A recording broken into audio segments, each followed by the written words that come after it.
श्री गणेशाय नमः. श्री कुलदेवतायै नमः. श्री सद्गुरवे नमः. श्रीराम जय राम जय जय राम.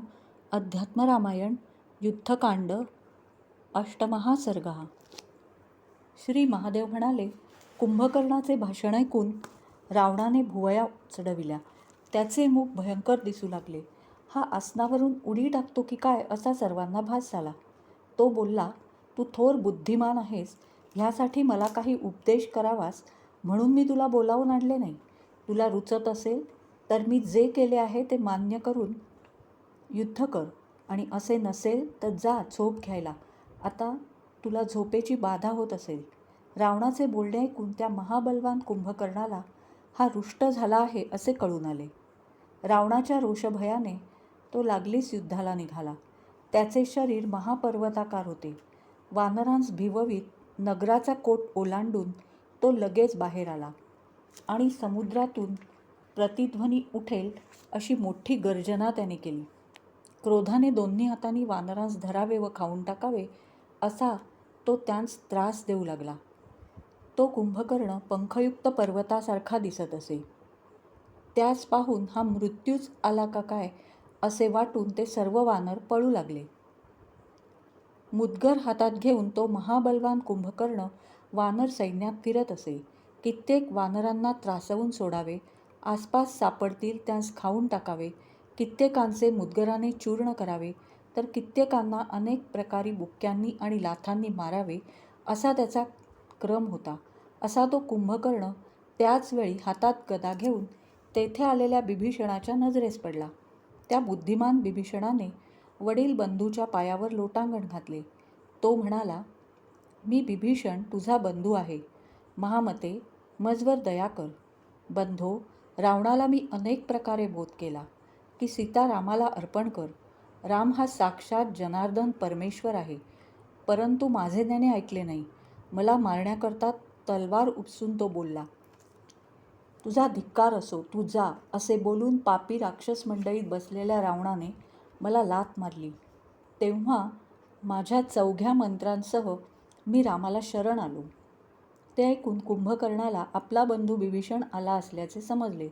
त्याने बिभीषणाला आलिंगन दिले आणि म्हटले, वत्सा, तू रामपदाचा आश्रय केला आहेस. राक्षसांच्या कुलाचे संरक्षण आणि कल्याण व्हावे ह्यासाठी तू जिवंत राहा. तू महाभगवतभक्त असल्याचे मी पूर्वीच नारदांच्या तोंडून ऐकले आहे. तू जा, मला आता मदीय आणि परकीय काहीच दिसेनासे झाले आहे. रणमदाने माझे डोळे धुंद झालेत, असे कुंभकर्णाने सांगितले असता बिभीषणाच्या मुखावर अश्रू दिसू लागले. त्याने बंधूच्या चरणांना वंदन केले आणि तो रामाजवळ येऊन चिंताक्रांत उभा राहिला. इकडे कुंभकर्ण हातांनी आणि पायांनी वानरांना चुरडीत वानरसेनेत फिरू लागला. गंधहस्ती जसा गजसमूहाची त्रेधा करून सोडतो त्याप्रमाणे कुंभकर्णाने वानरांची स्थिती केली. त्याला पाहून रामाला क्रोध आला. रामाने वायव्य शस्त्राची योजना करून ते लक्षपूर्वक कुंभकर्णावर सोडले आणि त्यायोगे मुदगरासह त्याचा उजवा हात तोडून टाकला. त्यामुळे कुंभकर्णाने भयंकर गर्जना केली. तो हात जमिनीवर पडत असतानाही अनेक वानर त्याखाली चिरडले गेले. इतका वेळ निर्भयपणे त्याच्याजवळ राहणारे सर्व वानर आता भयकंपित होऊन रामराक्षसांचे युद्ध पाहत स्तब्ध उभे राहिले. कुंभकर्णाचा एक हात तुटला तरी दुसऱ्या हातात एक वृक्ष उपटून घेऊन तो रणांगणावर रामाला मारण्याकरता त्याच्यावर वेगाने धावून गेला. परंतु रामाने इंद्रास्त्र सोडून तो कुंभकर्णाचा डावा हातही वृक्षासकट तोडून टाकला. दोन्ही हात तुटलेल्या स्थितीतही कुंभकर्ण आपल्यावर गर्जना करीत येत आहे असे पाहून रामाने 2 तीक्ष्ण अर्धचंद्राकार बाण घेऊन त्यांच्या योगे त्याचे दोन्ही पाय तोडून टाकले. नंतर ते पाय मोठा शब्द करीत लंकेच्या द्वारात येऊन पडले. दोन्ही हात व दोन्ही पाय तुटले तरीही तो अत्यंत भयंकर कुंभकर्ण वडवा मुखाप्रमाणे आपले तोंड पसरून राहू चंद्रावर धावून जातो त्याप्रमाणे रघुनंदना रामावर धावून गेला. त्यावर तीक्ष्ण अग्रांचे बाण मारून रघुत्तम रामाने ते तोंड भरून टाकले. बाणांनी तोंड भरले गेल्यावर तो अतिभयंकर कुंभकर्ण मोठ्याने आक्रोश करू लागला. नंतर रामाने सूर्यासारखा तेजस्वी अत्युत्तम ऐंद्र बाण घेऊन तो दैत्य मरावा ह्या उद्देशाने त्याचवर टाकला. तो बाण म्हणजे प्रत्यक्ष इंद्रवज्र किंवा वीज होती असे वाटत होते. ते कुंभकर्णाचे मस्तक पर्वतासारखे प्रचंड होते. त्यावर कुंडले व दाढा चकाकत होत्या. इंद्रवज्राने वृत्रासुराला ठार मारिले त्याचप्रमाणे इंद्रास्त्राने त्या राक्षसाधिपतीचे मस्तक तोडून टाकले. ते मस्तक लंकेच्या दरवाजात येऊन पडले व शरीर महासागरात पडले. त्याचे मस्तक पडल्याने लंकाद्वार बंद झाले. धडानेही सागरातील नकरादिकांचे चूर्ण केले. तेव्हा देव, ऋषी, गंधर्व, सर्प, पक्षी, सिद्ध, यक्ष, गुह्यक, अप्सरा ह्या सर्वांनी आनंदित होऊन पुष्पसमुदायांनी रामावर वृष्टी करून त्याची स्तुती केली. ह्या प्रसंगी देवर्षी नारद रामाला भेटण्याकरिता आकाशातून त्वरेने निघाले. त्यांच्या अंगकांतीने दिशा उज्ज्वल दिसत होत्या. रामाची अंगकांती नीलकमलाप्रमाणे श्यामवर्ण होती. त्याच्या शरीरावर औदार्याचे तेज झळकत होते. त्याने हातात धनुष्य धारण केले होते. त्याचे नेत्र किंचित रक्तवर्ण आणि विशाल होते. दुसऱ्या हातात त्याने ऐंद्रास्त्र धरिले होते. शरपीडित वानरांकडे तो दयाळू दृष्टीने पाहत होता. अशा रामाला पाहून नारदाचा कंठ भरून आला. त्याने भक्तिपूर्वक रामाची स्तुती करण्यास आरंभ केला. नारद म्हणाले, देवादिदेवा, तू जगन्नाथ आहेस. तू सनातन परमात्मा आहेस. तू सकलाधार नारायण आहेस. तू सर्व विश्वाचा साक्षी आहेस. तुला नमस्कार असो. विशुद्ध ज्ञान हेच तुझे रूप आहे. तथापि मायेने मनुष्यावतार घेऊन आपणालाही सुखदुःखादी भोगावी लागत असल्याचे दाखवून लोकांना तू फसवीत आहेस. मायेने आच्छादित होऊन तू सर्वांच्या हृदयात वास करीत असतोस. तुझे स्वरूप स्वयंप्रकाश आहे. ज्याची अंतःकरणे शुद्ध आहेत त्यांनाच तू स्पष्टपणे दिसून येतोस. हे रामा, तू जेव्हा नेत्र उघडतोस तेव्हा हे त्रैलोक्य निर्माण करतोस. जेव्हा तू आपले डोळे मिटतोस तेव्हा त्याचा प्रलय होतो. ज्याच्या ठिकाणी हे सर्व जग भासते, ज्याच्यापासून ह्या चराचर विश्वाचे उत्पत्ती, स्थिती, लय होतात, ज्याहून या लोकात दुसरे असे काही नाही, अशा ब्रह्मरूपा तुला नमस्कार असो. प्रकृती, पुरुष, व्यक्त व अव्यक्त काल ही ज्याची रूपे आहेत असे मोठमोठे मुनी समजतात, असा जो तू, त्या तुला रामाला नमस्कार असो. तुझे स्वरूप विकाररहित शुद्ध ज्ञानस्वरूप आहे असे श्रुती सांगते. तीच श्रुती सर्व जगदाकार म्हणजेच तू असेही म्हणते. देवा, असा वेदवादी पुरुषांचा श्रुतिमतांत विरोध दिसून येतो. असा विरोध नाही ही निश्चित गोष्ट तुझ्या कृपे वाचून अज्ञानी जनांस कळावयाची नाही. देवा, तू मायेच्या योगाने क्रीडा करीत असल्यामुळे हा श्रुतिमतांतील विरोध राहत नाही. ज्याप्रमाणे भ्रमामुळे रविकिरण समूह जलासारखा मृगजळ दिसतो, त्याचप्रमाणे रामा, तुझ्या ठिकाणी भ्रांती ज्ञानाने हे सर्व जग कल्पिले जात आहे. देवा, तुझे अत्यंत निर्गुण स्वरूप मनाला अविषय न समजण्याजोगे आहे. ते कसे दिसेल? ते स्वरूप अव्यक्त, दिसण्याजोगे नसल्यामुळे भक्ती तरी कशी करावी? म्हणून मतिमान लोक पृथ्वीवर वेगवेगळे अवतार घेऊन जी रूपे तू धारण करतोस त्यांचे भजन करीत असतात आणि मग तेच लोक बुद्धिसंपन्न होऊन भवसागर तरून जातात. येथेही कामक्रोधादिक अनेक शत्रू आहेत.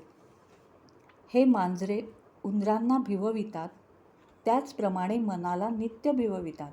तुझे नामस्मरण करणाऱ्या लोकांच्या अंतःकरणापुढे तुझे रूपही नित्य व्यक्त होते.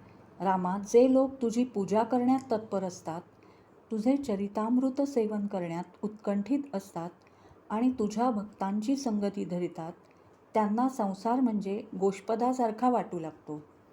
म्हणून मी सर्वदा तुझ्या सगुण रूपाचे चित्तात ध्यान करून मुक्त होत जाता त्रैलोक्यात फिरत असतो आणि त्यामुळेच मी सर्व दैवतांना पूज्य झालो आहे. रामा, देवांचे हित योजून तू मोठे कार्य केले आहेस. प्रभो, कुंभकर्णाचा वध केल्याने आजवर पृथ्वीला झालेला भार नाहीसा झाला आहे. रामा, उद्या युद्धामध्ये लक्ष्मण इंद्रजिताला मारील आणि परवा तू त्या दशाननाचा वध करशील. देवेशा, हा सर्व प्रकार मी सिद्धांसह आकाशातून पाहीन. देवा माझवर कृपा कर, मी देवलोकाला जातो.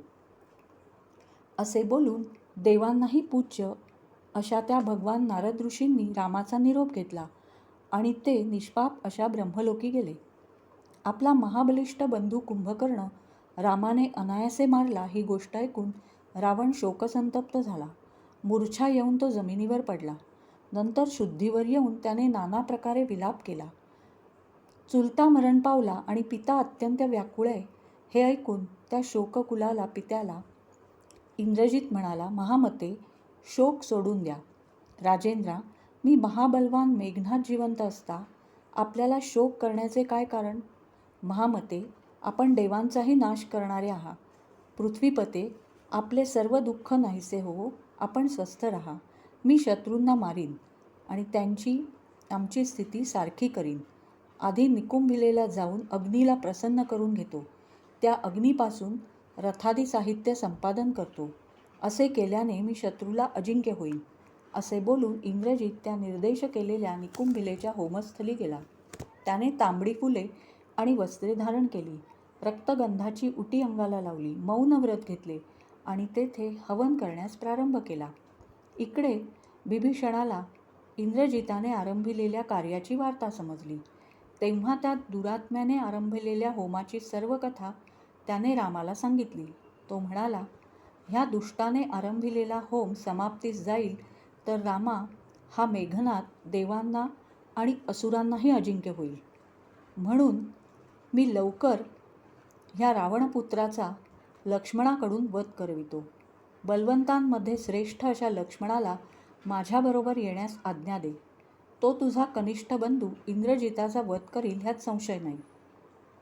राम म्हणाला, इंद्रजित शत्रूचा वध करण्याकरता मीच येतो. सर्व राक्षसांचा घात करण्याविषयी समर्थ अशा आग्नेयास्त्राने मी ते कार्य करीन. त्यावर बिभीषणाने त्याला सांगितले की हा इंद्रजित दुसऱ्या कोणाच्या हातून मारला जाणार नाही. जो 12 वर्षेपर्यंत निद्रा व आहार ह्यांचा त्याग करून राहिला असेल त्याच्याच हातून ह्या दुष्टाचा वध होणार असे ब्रह्मदेवाने नेमले आहे. लक्ष्मण तुझ्याबरोबर अयोध्येतून निघून आला तेव्हापासून हे रघुत्तमा, तो तुझ्या सेवेत असल्यामुळे निद्रा आणि आहार ही त्याला ठाऊकही नाहीत, हे सर्व मी जाणतो.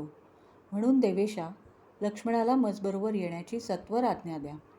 हा लक्ष्मण त्या इंद्रजिताला ठार करील ह्यात संशय नाही. तो लक्ष्मण साक्षात पृथ्वीला धारण करणारा शेषनाग आहे. रामा, तू तर साक्षात सर्व जगतांचा, चतुर्दश भुवनांचा अधीश नारायण आहेस आणि लक्ष्मण म्हणजे प्रत्यक्ष शेष होय.